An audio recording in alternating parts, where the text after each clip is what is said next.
Hey, what's going on, guys? Thank you so much for joining me today on this fourth day in the month of metal. Today's band that I'll be talking about is Suicidal Tendencies.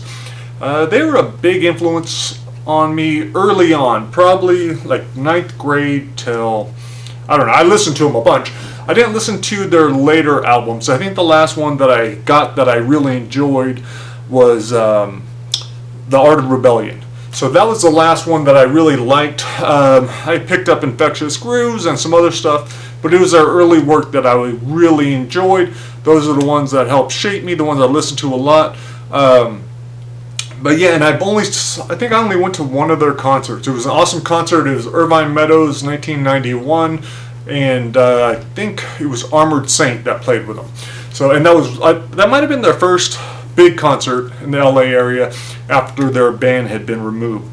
But yeah, so I always enjoyed their music. Part of it might have something to do with I had suicidal tendencies my entire life, and from a pretty young age. I obviously never did it, never acted on it, but I always had those kinds of thoughts, and I'm sure that's one of the reasons why I was drawn to the band. Yeah, Suicide's an Alternative. That was one of my favorite songs for a while. But anyhow, they definitely did have a big influence on me. I listened to them a lot. And I was just going to go over some of the songs, my top picks. Yeah, so even though they've put out quite a few albums, I'm only going to mention 5 in this list. So the first one is off of their first album, Suicidal Tendencies. Top picks on that one: Institutionalized, Saw Your Mommy, Subliminal, and Suicide's an Alternative. I Saw Your Mommy, maybe not my... There was a different kind of song. In fact, all these were much different than I had been listening to, but they all had an impact on me. The next album, Join the Army, I didn't like as much. War Inside My Head was really cool. In fact, that is the story that the song that made it into Brightside. There's not much mention of it, just that the main character is listening to that song on his way somewhere. But he's just pretty pissed off. Suicidal Tendencies was a big band for him. So it was cool to just throw that little thing in there, a little mention of it. But yeah, so on Join the Army, War Inside My Head, Join the Army, and Suicidal Maniac. That album definitely, I don't know, it just didn't do a whole lot for me. I like their first album much better. Their next album, How Will I Laugh Tomorrow, for sure number one favorite album.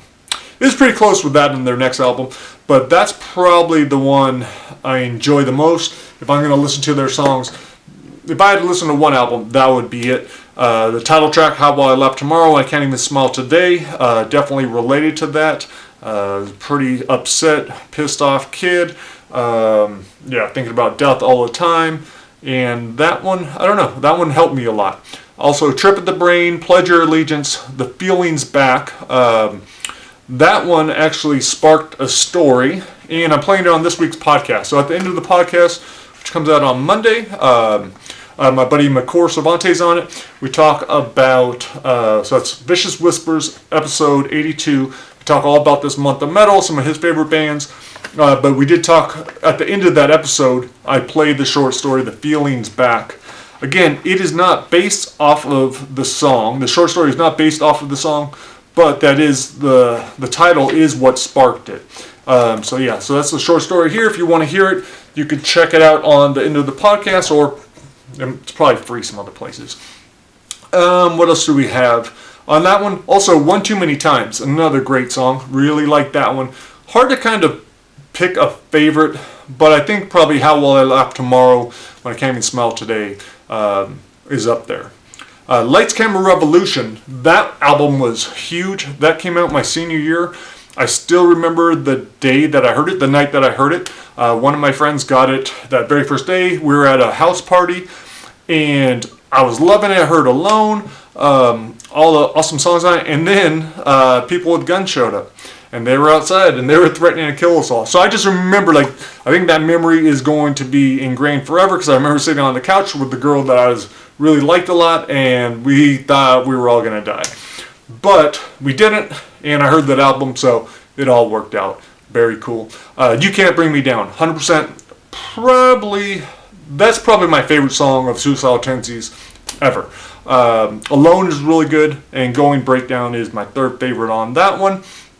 Last one, Art of Rebellion. Much more melodic and slower album. Didn't listen to it nearly as much, but Can't Stop is pretty good. Nobody Hears is a good one. Monopoly on Sorrow. But again, those weren't, I don't know, I like faster music, harder music. It was a good album. Those are good songs. But definitely that's kind of where I started falling off and not being as huge of a fan. Still a big fan of all their early stuff. So that's it for today. Suicidal Tendencies, definitely a good band. Made a big impact on me. Like to hear which songs were some of your favorites, which album was your favorite. So you can throw that in the comments. And then tomorrow, I believe I will be talking about either Dio or Manowar or some other crazy ass band that I haven't really thought about in a while. So stick around for that tomorrow. Alright guys, later.